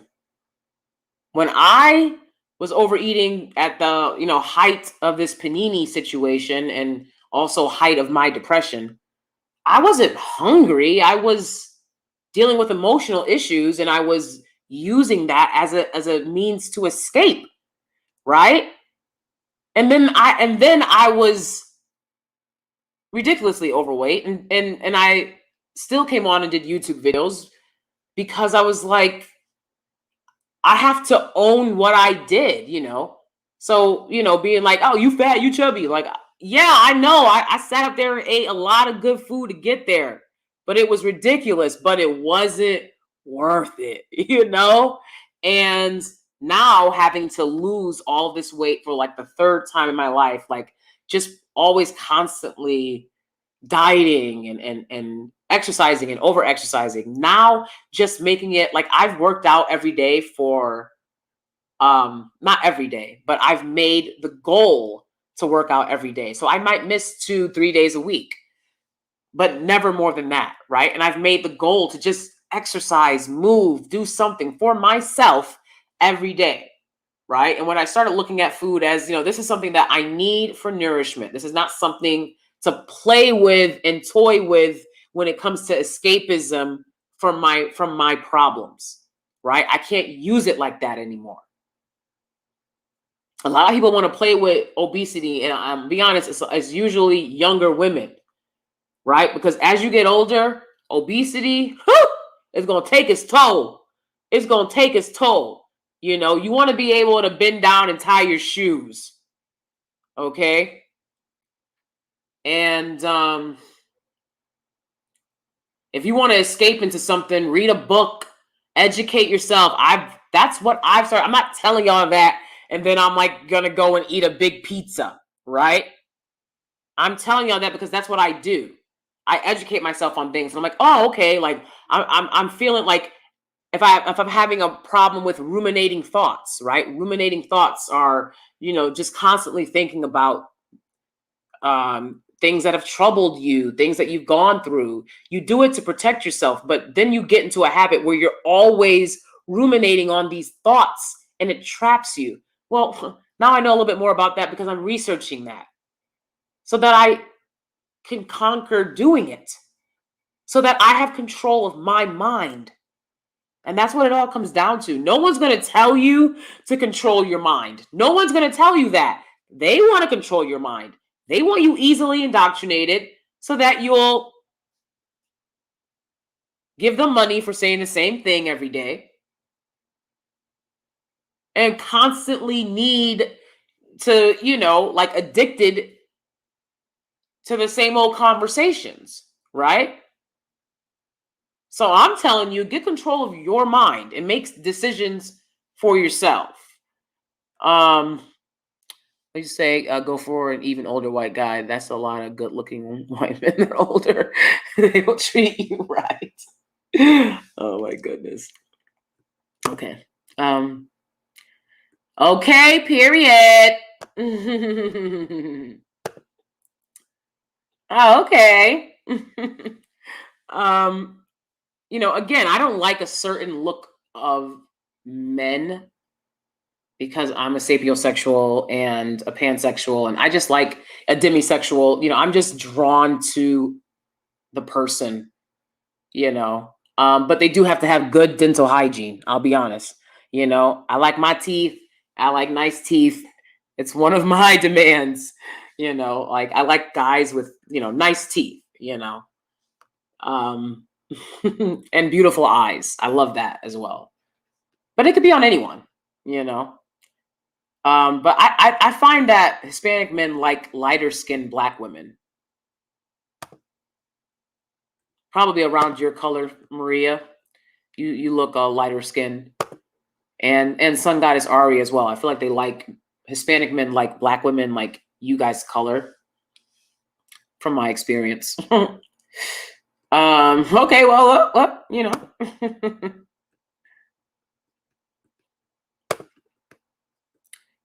Oh, okay. HBCU graduate. Awesome, Maria. Yeah, exactly. Like I went to PWI's kindergarten to 12th grade. So I remember people being like, this is a historically Black college and like it's only Black people. But again, I couldn't afford to go to any HBCU because they don't offer poor students out of state scholarships at HBCUs like that. And, you know, I wasn't trying to go too far from home because I didn't have any resources to leave far from home, So, it was different. I didn't really have the opportunity to go to an HBCU anyways, but I also didn't know a lot about them when I was in high school. I feel like the people that knew more about them in high school, their parents taught them that. And because I grew up in foster care with a bunch of trash ass foster parents, foster mothers, foster women, they don't teach you anything. And so I didn't know anything about HBCUs, but that they were like Black colleges, which, I didn't, I'm like, what is that? I'm like, I live in the hood. Like, I know Black people. But then I found out the history of HBCUs and I think that they're great. Like if my kid wanted to go to one of the top HBCUs, I'd be very happy for them. No HBCUs for me. Okay. Oh my God, Sun Goddess Ari. Mm. I wonder why you feel that way, Sun Goddess Ari.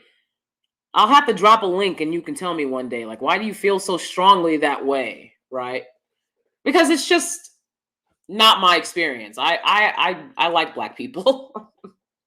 I like black people. I like black culture. That's why I want us to all unite. But I'm also, I also want to have real conversations about these things and not have the same narratives be out there that, oh, baby mamas and nobody don't want y'all. That's not my experience. That's not my experience. So stop telling every black woman that you see on social media that that's her experience, because it's weird. There's a difference between oh, okay, well, see, there it is, right? And I think a lot of black people feel like they don't fit in with black people. I think a lot of black people feel like, because one thing black people are going to do when it comes to gatekeeping is gatekeep one another. And I've never seen anything like it. When I was in Ireland, I bought a hat, and I was, they weren't like, you can't wear that hat. That's an Irish hat. Like, they let me wear the hat. It's an Irish hat. They let me wear the hat. You know what I'm saying? Like, they weren't trying to gatekeep that, but black people will gatekeep one another, right? Like, why are you wearing that? You don't know you don't know the cultures of this and that. Like, people are trying to embrace, something that they can't even afford to go and experience, going to the motherland. They do the best that they can, let people, I don't care if you wear a t-shirt and jeans, and I think that it is important to learn about why you're doing what you're doing. So I'm all for education, but the gatekeeping each other is weird, right? You're not black enough. You got a white man. You're not black enough, which I never bought into, because again, they don't say this to black men with white women, but non-black women, right? They don't say to them, you ain't black enough. They don't say it to them. So that's why when you say it to me, that don't mean shit to me. It doesn't mean shit to me, because it never changed anything in my life. I've been my husband for over 11 years. Okay? How many barbecues I've been to since then? They swore they took my card. They're like, hey, we gonna take your card. It didn't happen. Okay? Me and my husband, okay? Jamaican barbecues. We go to barbecues, baby. Okay? My husband be there waiting for a plate. He loves black people too. We love black culture. We really do. Like, when we're in the car, my husband, we're like playing Drake. We're playing like YMCMB.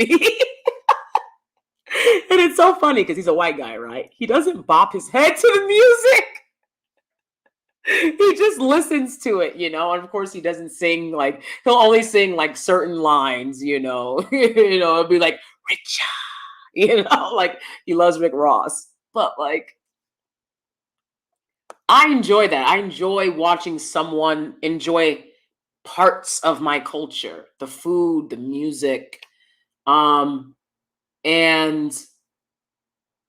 he doesn't wear a do-rag, right? He dresses like a white guy, right?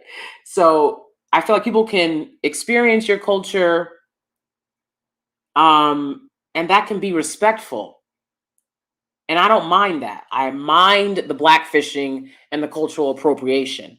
But we shouldn't be telling each other, and then people will say, well, you're gatekeeping blackness when it comes to the one drop rule, which I don't agree with. I think that most of the biracial people that black people interact with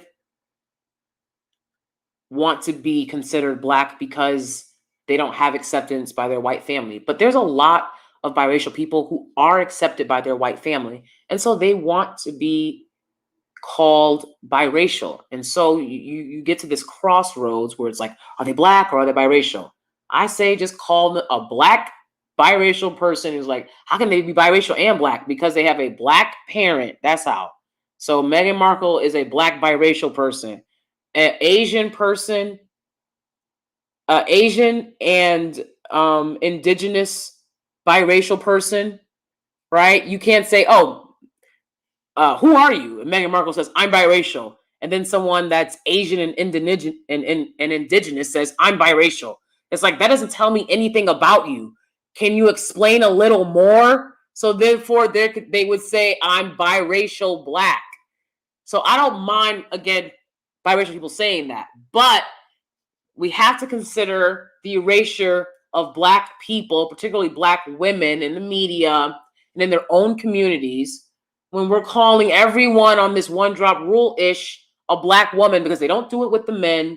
And this is based in erasure of black women. So I think that it's respectful just to say, I'm biracial black. I'm biracial, but my family is black. I hang out with black people. I'm within the black culture. Or I'm biracial indigenous, right? I know a guy, he's white and indigenous. Him and Doja Cat aren't, just biracial. That doesn't tell me anything about them. So the white guy that's white and indigenous grew up on the reservation. So he would say, I'm biracial indigenous, right? But usually they just let them just say they're indigenous. If they mix with black, they kick them out. From what I've seen from my own family's experience, right? Sadly, because if you mix with white, they'll allow you to say that you're part, except for in Japan. If you mix with anything in Japan that's not Japanese, it can be white, black, light skin, tight, slim, matter of fact, short, it can be whatever. You are a hafu person, and that's how you have to identify, right? In Japan. So anyways, I just say respect each other. And a lot of biracial people, a lot of black people in general that feel like they don't fit in with black people. I think that can be hard for them. Growing up, for me, I didn't feel like I fit in with black people. Why? Because I was like, I don't like all this riffraff. Because I was like my grandmother. My grandmother would be like, look at all this riffraff, and I'd be like, look at all this riffraff, and I didn't like the dysfunction and the chaos of the hood, of the drug epidemic that was ravaging the black community. I didn't like that shit. Okay. And as I grew up, and what happened was everyone just kind of normalized that experience, right? And I was like, let's talk about how fucked up that experience was now that we're adults, right? And I was like so excited. I'm like, yeah, let's talk about how fucked up it was and how we can fix it. Nobody wanted to hear that. They always wanted to just be around people that we knew from the hood that didn't help us when we were kids, which is bizarre as hell. I don't want to be around people who didn't help me when I was a kid. I don't need you now. That's weird to me. I don't want to be around people who didn't help me when I was a kid that are reminding me of that horrible experience. I mean, you should see how many hoods my husband has been to. My husband's been to some of the toughest hoods with me because that's where I grew up. And so my family would be like, let's go back. I'm like, why y'all want to go over there when we can come over where I live and, be in a nice set? They don't want to be around nice setting. And that's one of the reasons why, we are estranged now. Because like I said, I had to divest. I'm not going to be brought into dangerous situations. Visiting family is when these teenage boys tried to jump me from my phone years back. So no, I'm going to no longer put myself in dangerous situations so y'all can say y'all laid up in the hood. We grew up in the hood. We don't have to be there 24/7. If you can be somewhere else, somewhere safer or nicer, let's go there. They were just so preoccupied with like always going back and chilling in the hood and shit. I'm like, dude, I'm in the hood every month, getting hair supplies. And, it's like, okay, like I get it. I work in the hood in these public schools and but like a family gathering, they want to be around people with the mentality that what happened in the 90s, oh well, pray to God about it. I'm not going to be around somebody telling me to pray to God about shit that God told me to handle. I already prayed to God. Y'all think y'all the only ones that talk to him? God spoke to me and he said, my creator spoke to me as well and told me I'm empowering you to take control of your situation. So I want to hear that shit. So It's not something I'm going to put up with, period. So I felt, I'm like, damn, like, it's no love. When I got married, they didn't send, congratulation cards because they was mad I didn't fly them out to Italy. I'm like, I don't know you. You were so happy and proud to not be a part of my life on some, well, you're always there. You're always going to be there ish. Now I'm getting married. Why would I buy you a ticket to Italy? I don't know you. Family, you haven't spoken to me in years. Now we family because no, I don't owe you that. If you wanted to be a part of my wedding, you could have came to the courthouse when we got legally married in America. You have to get legally married. That's how I know a lot of y'all don't know nothing about weddings. They're like, Dr. Umar got married to 2 women. No, he didn't. I don't know what he did, but there's so much wedding cap in the community. It's crazy. It is crazy. I told my husband, I was like, you know how many black women wear fake wedding bands, fake engagement rings? Now, I get it. You want to wear a pretty ring, that's great. But I'm talking about they'll wear wedding bands, wedding engagement rings, fake ones.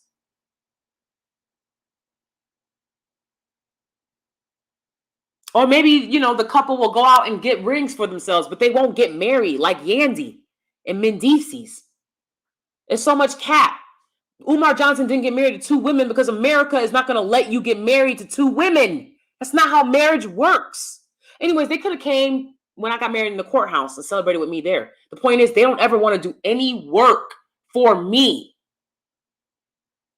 They don't want to do anything that's in the name of me. Even coming to see my shows, it's all, oh, we in the theater and we in the space and everybody's clapping for my sister. Yes, I'm getting something from that. I'm getting something from interacting with these actors I wouldn't elsewise know or interact with. But just to come and celebrate me, my family has never done that. So I always felt, on the outs. But you know why I never felt on the outs? Because my great grandmother was my best friend. Durham, North Carolina. Y'all niggas can't tell me nothing. And I teach, young black kids. And thank God for the kids, man. Thank God for the kids.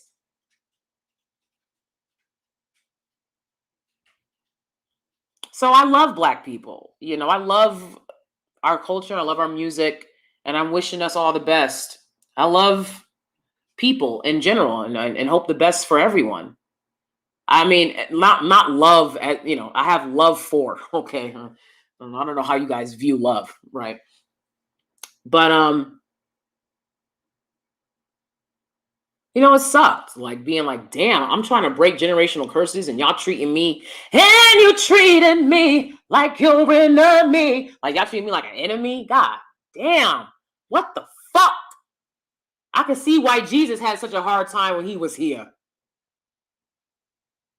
Jesus, so I just got tired of combating that. I got tired of being in spaces where people are telling me that me trying to confront generational curses and trauma is unhealthy. And the healthy thing to do is to shut up and never talk about it. I got tired of that shit. So I disengaged. I'm like, I'm done. Who I am is going to address these issues always, because the kids are still suffering. I don't give a damn about what some adult has to say about that. And maybe when you get older, Sun Goddess Ari, you'll understand that you don't need acceptance from anyone in this community for you to be proud to be a beautiful black woman. You don't need acceptance from anyone. I keep telling y'all, Lion King, it lives in you. It lives within you, baby. Okay? Dark as I am, and you gonna tell me I'm not the source? Then what is? Fuck out of here. Fuck out of here. Black as I am, much as I do for black folk, my mother was the same way. My grandmother was the same way. When I was young, I used to organize people like, let's go around and clean up the neighborhood. That's the kind of shit I would do. So ain't nobody online who grew up in the fucking suburbs gonna come to my fucking channel and tell me I'm not black enough because I'm not laying down with this nigga or that. The fuck out of here. I don't want to hear that shit. I don't give a fuck about that shit. I have work to do. I'm on the ground level.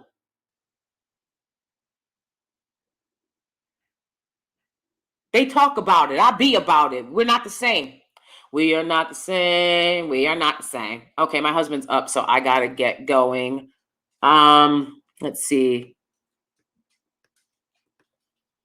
Oh, she says for other reasons I don't like being around them. Okay. I don't do well with ninjas and ratchets. I run. Oh goodness, you guys. I don't know. Black people have a problem with me at both predominantly black schools and predominantly white schools. But at my PWI, the black girls there are very much jealous of me. Yeah, you know, it happens. I've always had a pretty decent time with black people in PWI spaces, but I totally believe that because I've had other black people tell me that at their PWIs, the other black people didn't really like them. So I don't know why that is. I don't know. But yeah, I'm sorry to hear that. I'd like to go to college for a while, but it has to be a fun college. Good. Yeah, you deserve to have fun. I've been disillusioned by thinking liberal leftist groups were any different than conservative spaces in terms of black treatment. Yep. And one thing I'm not going to do is lie about that.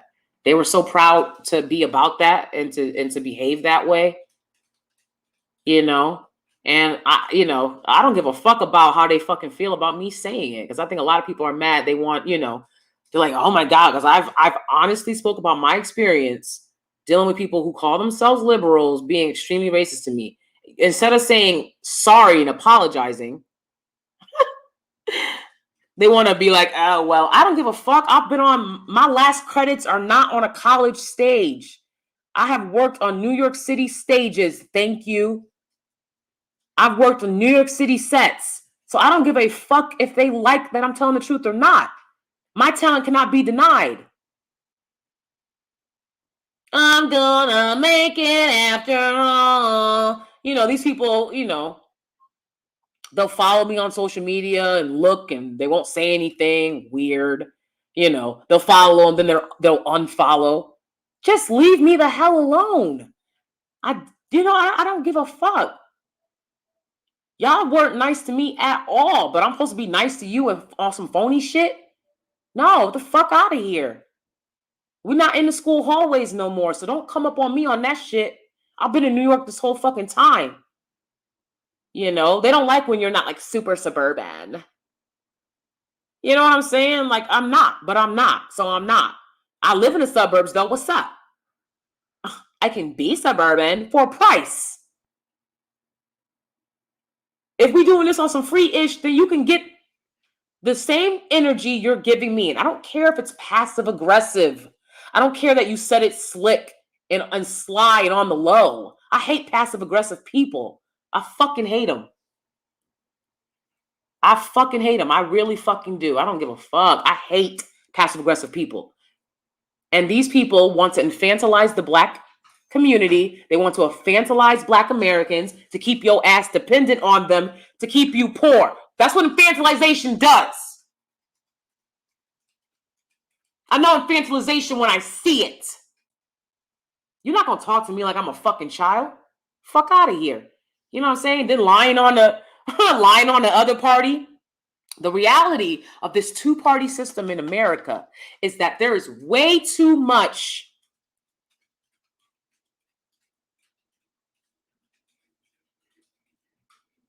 cross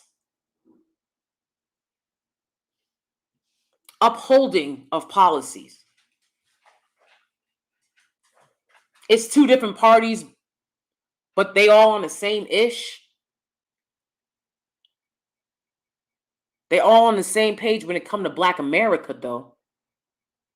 It's two parties, but they're all on the same page when it comes to Black America, which is that they want to infantilize you.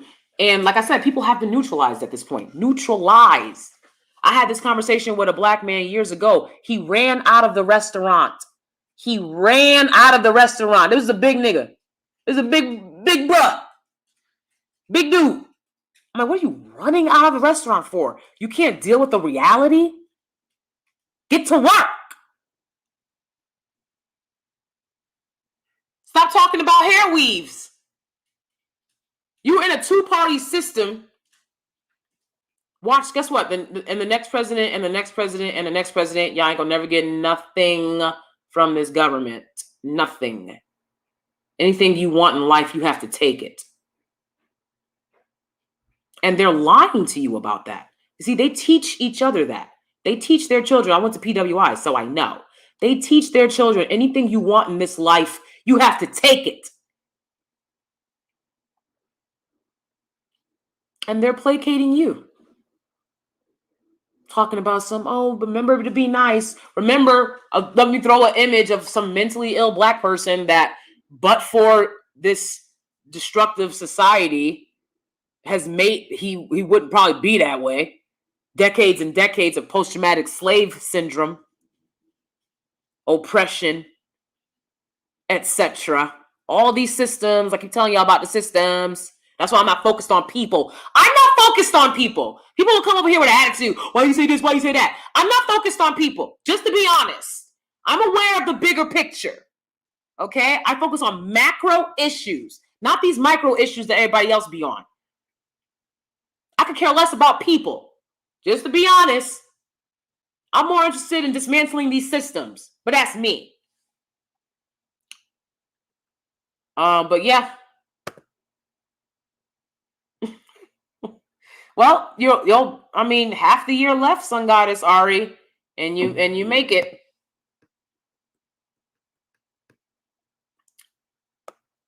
I'm gonna skip through and just click on anything that has to do with a new talking point. So I really gotta go. Let's see. Maria says, because I go to the barbershop to get my hair cut, I hear these men talking, I hear building conversations and not complaining about women conversations. I go to an all-Black barbershop. Wonderful. You see right there. You see right there. That's what I'm talking about. I don't go to a barbershop, right? Last time I was in a barbershop was probably 3 years ago when I went to visit my estranged brother, and he was at the barbershop, and I went in, I was talking to everybody and I had a great time, great conversation. But one of the conversations I did have was with this Afro-Latina woman who was saying, she was like, and she had, the accent, everything. She was, giving a mala negra. And she was saying, the guys give me a hard time because I keep telling them that, she showed me a picture of her mom. She goes, look, this is my mom. Her mom is a, basically white Hispanic looking woman. And she's like, I keep trying to tell them that, like, I'm Latina, but they don't care. They're just like, you Black, you're Black. You ain't Latina, you Black. And she was like half joking, but very serious that, like, she was like, I felt very bad for her. And I was like, y'all need to stop. And I was trying to explain to them, like, she can be Black and she can be Latina. Like, she's trying to explain that to y'all. But because of the obsession of the one drop rule, going back to the Vivian Cash thing, like, she Black. Like, no, you just want sexual access to all of these women so that you can yell at them the way that random guy came yelling at me. Why are you with him? Like, run up on me like that again, and I got the pow pow. I got that boom boom that you want. Okay, I got that boom boom. Run up on me like that shit again today. But we were very young, and I never experienced that before.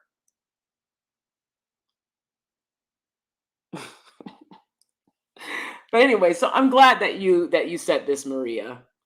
Please thumbs up the video and subscribe if you're in the room. Don't just lurk. Please support the channel. That's the least you could do. Thank you. Appreciate you.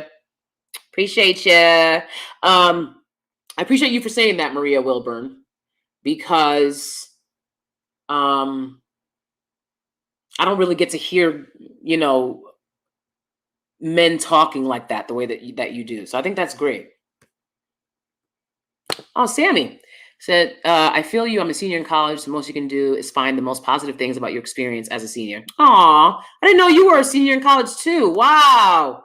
You guys are so young. So young. All right. I got to skip over the college talk, but I'm glad that you guys are talking about college with one another. I love that. I absolutely love that.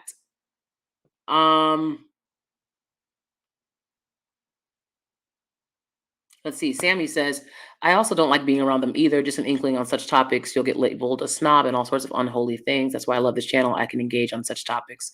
Oh, wonderful, Sammy. Oh, you guys are so young, and I have so much hope for you guys in the future. Good morning, my world.